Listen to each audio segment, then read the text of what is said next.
Friends, welcome back my YouTube channel biology science. आज हम आप लोगों को टीजीटी और पीजीटी में पूछे गए प्रीवियस ईयर के क्वेश्चन बताएंगे। चलिए शुरू करते हैं। पहला क्वेश्चन है, धरती पर सबसे पहले वर्टिब्रेट जंतु थे। ऐसे कौन से वर्टिब्रेट जंतु हैं जो धरती पर सबसे पहले थे? 4 ऑप्शन दिए गए हैं, इसमें से जल्दी से सोचकर बताइए। ये क्वेश्चन पीजीटी 2011 में पूछा गया था, तो इसका आंसर होगा पहला ऑस्ट्रेकोडर्मी। धरती पर सबसे पहले वर्टिब्रेट जंतु ऑस्ट्रेकोडर्मी थे। और ये ऑस्ट्रेकोडर्मी है क्या वास्तव में? तो जो संघ कार्डेटा है, संघ कार्डेटा का जो उपसंघ वर्टिब्रेटा है, इस उपसंघ को दो ग्रुप में बांटा गया, दो समूहों में बांटा गया, एग्नैथा और नैथोस्टोमेटा। एग्नैथा और नैथोस्टोमेटा। जो एग्नैथा है, एग्नैथा समूह में वर्ग ऑस्ट्रेकोडर्मी आता है। एग्नैथा समूह में वर्ग ऑस्ट्रेकोडर्मी आता है। और इस वर्ग के जो जंतु थे, ये सबसे पहले वर्टिब्रेट थे जो धरती पर थे। और अब ये पूर्णतः विलुप्त हो चुके हैं, खो चुके हैं, नहीं हैं। नेक्स्ट क्वेश्चन है, मलेरिया के नियंत्रण के लिए कौन सी मछली प्रयोग में आती है? मलेरिया को नियंत्रित करने के लिए कौन सी मछली प्रयोग में लाई जाती है? 4 ऑप्शन दिए गए हैं, इसमें से एक ऑप्शन सही है। ये क्वेश्चन टीजीटी 2013 में पूछा गया था। इसका आंसर होगा बी, गैम्बूसिया। गैम्बूसिया मलेरिया के नियंत्रण के लिए ऐसी मछली है जो प्रयोग में आती है। आपको बता दें कि मलेरिया के नियंत्रण या कंट्रोल के लिए कुछ लार्वा भक्षी मछलियों का जलाशयों में प्रयोग किया जाता है। कैसी मछलियों का? लार्वा भक्षी मछलियों का जलाशयों में प्रयोग किया जाता है। और पोएसिलिया रेटिकुलेटा, पोएसिलिया रेटिकुलेटा, गैम्बूसिया आदि लार्वा भक्षी मछलियों के उदाहरण हैं। अगर यहाँ पर गैम्बूसिया न लिखा होता और पोएसिलिया रेटिकुलेटा लिखा होता तो ये भी लार्वा भक्षी होता है। यानी मलेरिया को नियंत्रित करने में मछली को प्रयोग किया जाता है। नेक्स्ट क्वेश्चन है, कौन सी एक वास्तविक मछली है? देखिए, इसमें वास्तविक मछली का नाम बताना है। बहुत ही इंपॉर्टेंट क्वेश्चन है, कई बार पूछा गया है। और पीजीटी में 2010 में पूछा गया, 2013 में पूछा गया, और इसी क्वेश्चन को पीजीटी में 2005 में भी उससे पहले पूछा गया था।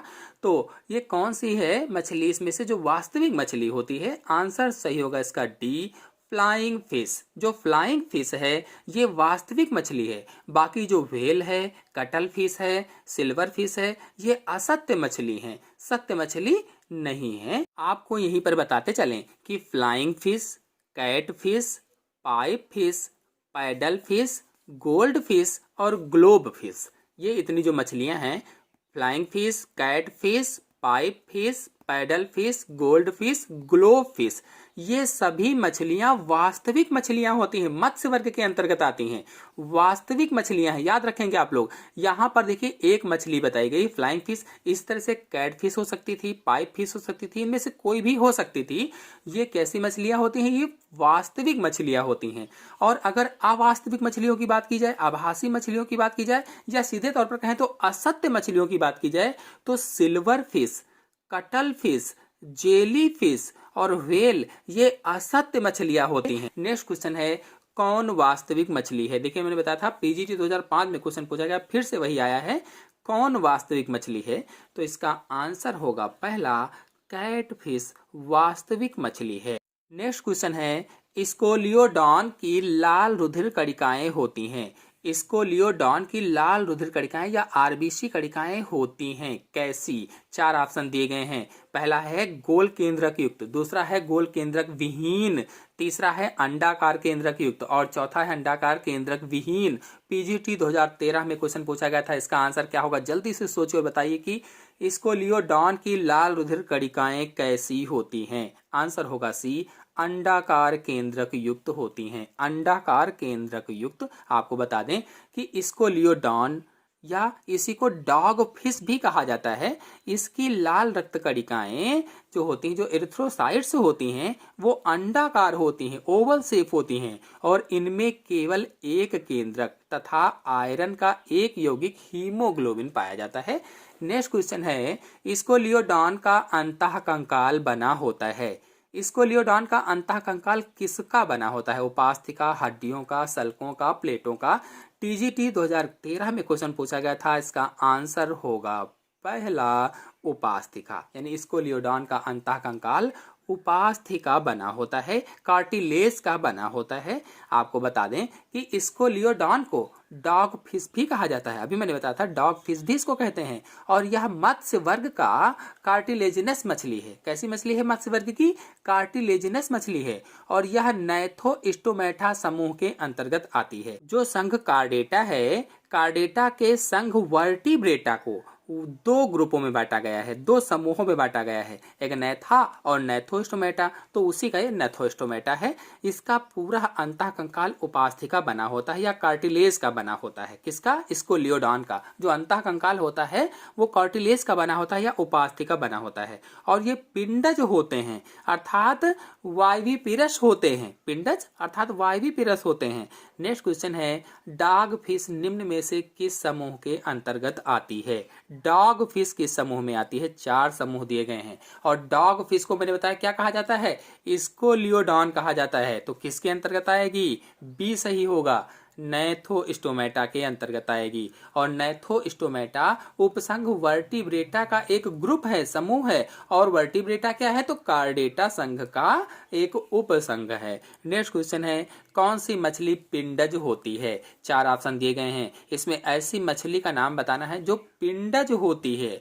टीजीटी 2002 में क्वेश्चन पूछा गया था, इसका आंसर होगा बी, स्कोलियोडॉन। और स्कोलियोडॉन को डॉग फिश भी कहा जाता है। नेक्स्ट क्वेश्चन है, स्क्रॉल वॉल्व पाया जाता है, स्क्रॉल वॉल्व किसमें पाया जाता है? 4 ऑप्शन दिए गए हैं, इसका ऑप्शन सही होगा डी, स्कोलियोडॉन में स्क्रॉल वाल्व पाया जाता है। आपको बता दें कि स्कोलियोडॉन की आंत में स्क्रॉल वाल्व या स्पाइरल वाल्व पाया जाता है। चाहे स्क्रॉल वाल्व कहिए चाहे स्पाइरल वाल्व कहिए, ये पाया जाता है। कहाँ पर? आंतों में। किसकी? स्कोलियोडॉन की। और ये वार्मावत यानी एंटी क्लॉकवाइज घूमती हुई संरचनाएं होती हैं, एंटी क्लॉकवाइज फोल्डेड होती हैं। और यह केचुआ में पाई जाने वाली टिफ्लोसॉल की भांति अवशोषण के लिए सतह क्षेत्र को बढ़ाता है, सरफेस एरिया को बढ़ाता है, अवशोषण को एब्जॉर्प्शन के लिए बढ़ाता है। नेक्स्ट क्वेश्चन है, किसके नर में पैतृक संरक्षण गुण पाया जाता है? ऐसा कौन सा नर है जिसमें पैतृक संरक्षण गुण पाया जाता है? 4 ऑप्शन दिए गए हैं, टीजीटी 2013 में क्वेश्चन पूछा गया था। इसका आंसर क्या होगा? इसका आंसर होगा पहला, हिप्पोकैम्पस मछली में। तो हिप्पोकैम्पस या नर हिप्पोकैम्पस जो होता है, हिप्पोकैम्पस मछली में मादा अंडों को नर के उदर पर स्थित थैली में स्थानांतरित कर देती है। यानी जो मादा होती है वो अंडे देने के बाद नर में एक उसके पेट में थैली बनी होती है, वो उसी थैली में, जो नर की थैली होती है उसी में मादा अंडों को रख देती है। इस तरह से उसको कहा जाता है स्थानांतरित कर देती है। और नर उन्हें अंडोत्पत्ति तक अपने पास रखता है, यानी जो हैचिंग होती है या उनको बड़े होने तक, उसमें से बच्चे निकलने तक अपने पास रखता है। और यह नर में पैतृक संरक्षण का एक उत्कृष्ट उदाहरण है। नर में पैतृक संरक्षण गुण पाया जाता है किसमें? तो नर हिप्पोकैम्पस में। नेक्स्ट क्वेश्चन है, स्ट्रोमेटियस अर्जेंटियस को सामान्यतः कहते हैं। स्ट्रोमेटियस अर्जेंटियस को सामान्य रूप से क्या कहा जाता है? 4 ऑप्शन दिए गए, इसमें से ऑप्शन सही होगा पहला, भारतीय पोम्फ्रेट, भारतीय प्रोम्फ्रेट कहा जाता है। आपको बताते चलें कि स्ट्रोमेटियस अर्जेंटियस या पैम्पस अर्जिटियंस को सामान्यतः भारतीय प्रोम्फ्रेट कहते हैं। और यह समुद्री जल में पाई जाने वाली एक खाद्य मछली होती है या फूड फिश होती है। ये है क्या वास्तव में? तो खाद्य मछली है या फूड फिश होती है। नेक्स्ट क्वेश्चन है, समुद्री एवं अलवणीय जल के बीच बिना प्रजनन के प्रयोजन से मछलियों का स्वतंत्र विचरण कहलाता है। यानी प्रजनन का प्रयोजन ना हो, ऐसे ही स्वतंत्र रूप से विचरण करती हैं समुद्री एवं अलवणीय जल में, तो उसे क्या कहा जाता है? 4 ऑप्शन दिए गए हैं, इसमें से ऑप्शन कौन सा सही होगा जल्दी से सोचकर बताना है। ये क्वेश्चन पीजीटी 2016 में पूछा गया था, तो इसका आंसर होगा बी, एम्फीड्रोमस माइग्रेशन।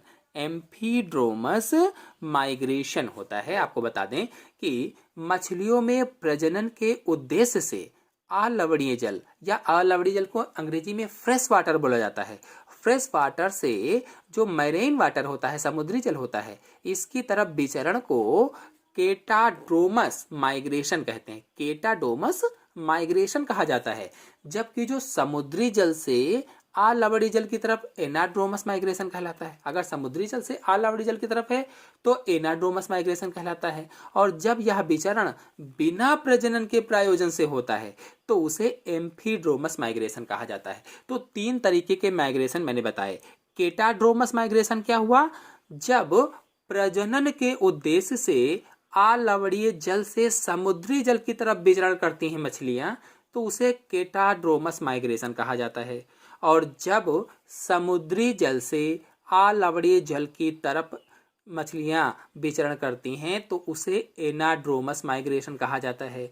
और जब बिना प्रजनन के प्रयोजन से मछलियां विचरण करती हैं तो उसे एम्फीड्रोमस माइग्रेशन कहा जाता है। किसी पर भी क्वेश्चन पूछा जाए आप तुरंत बता लेंगे। नेक्स्ट क्वेश्चन है, समुद्री घोड़ा होता है, क्या होता है? मछली है, स्तनी है, पक्षी है, मांसाहारी है? टीजीटी 2005 में क्वेश्चन पूछा गया था कि समुद्री घोड़ा होता है एक।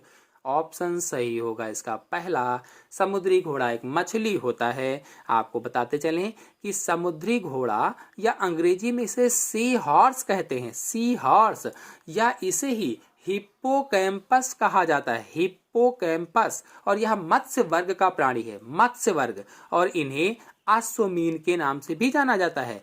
अश्वमीन भी कहा जाता है, घोड़ा मछली भी कहा जाता है। और इनकी लंबाई सामान्यतः 1.5 सेंटीमीटर से 35 सेंटीमीटर तक होती है। नेक्स्ट क्वेश्चन है, जल से बाहर कर देने पर मछलियां मर जाती हैं क्योंकि? जब मछलियों को जल से बाहर किया जाता है तो वे क्यों मर जाती हैं? टीजीटी 2004 में क्वेश्चन पूछा गया था। इसका आंसर सही होगा डी, वे श्वास नहीं ले पाती हैं। ये तो सभी लोग जानते होंगे कि अगर जल से बाहर मछलियों को कर दिया जाएगा तो श्वास नहीं ले पाएंगी और मर जाएंगी।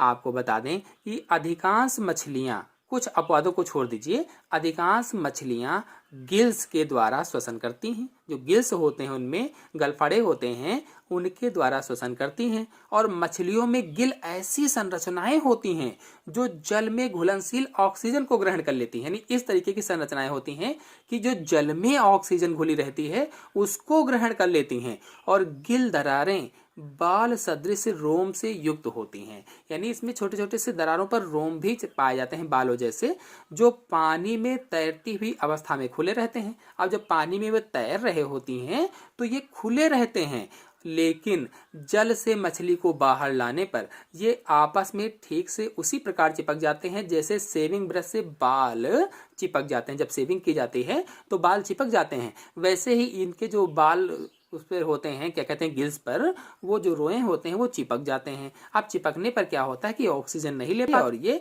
दम घुटने के कारण मर जाती हैं। नेक्स्ट क्वेश्चन है, क्रिएटिन निम्नलिखित में से किसके अधिचर्म में नहीं पाई जाती है? 4 ऑप्शन दिए गए हैं, इसमें किस ऑप्शन में क्रिएटिन अधिचर्म में नहीं पाई जाती है? ऑप्शन सही होगा पहला, मीन में क्रिएटिन नहीं पाई जाती है। आपको बताते चलें कि क्रिएटिन एक प्रकार की प्रोटीन होती है जो सरीसृप, पक्षी और स्तनी के अधिचर्म में पाई जाती है या एपिडर्मिस में पाई जाती है, और यह मछलियों के अधिचर्म में नहीं पाई जाती है।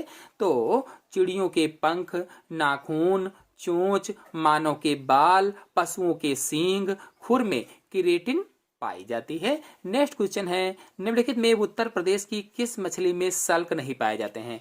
इनमें से उत्तर प्रदेश की ऐसी कौन सी मछली है जिसमें सल्क नहीं पाए जाते हैं?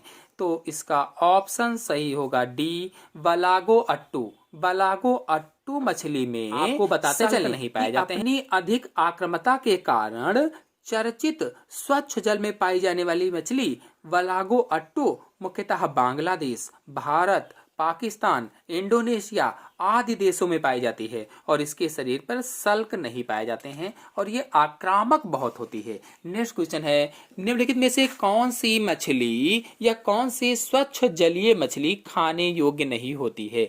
ऐसी कौन सी मछली है जो स्वच्छ जल में रहती है लेकिन फिर भी खाने योग्य नहीं होती है? आंसर सही होगा इसका डी। तो टेट्राओडान क्यूटिया खाने योग्य मछली नहीं होती है, या रंगीन अलंकारिक मछली है जो एक्वेरियम की शोभा बढ़ाती है। जो एक्वेरियम होते हैं उसकी शोभा बढ़ाती है। अलंकारिक मछली इसीलिए कहा गया, देखने योग्य होती है। और बांग्लादेश, भारत, म्यांमार एवं श्रीलंका की नदियों में पाई जाती है। नेक्स्ट क्वेश्चन है, इनमें से किन जंतुओं में ब्रैंकियल श्वसन पाया जाता है? ऐसे कौन से जंतु हैं जिनमें ब्रैंकियल श्वसन पाया जाता है?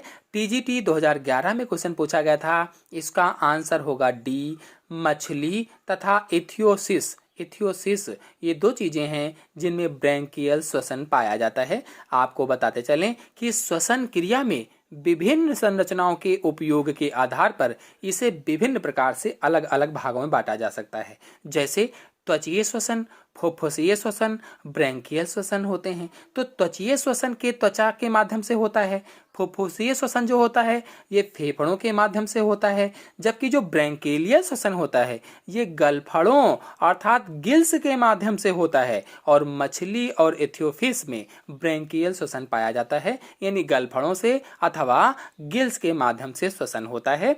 नेक्स्ट क्वेश्चन है, निम्नलिखित में से कौन एक फुफ्फुस मछली नहीं है?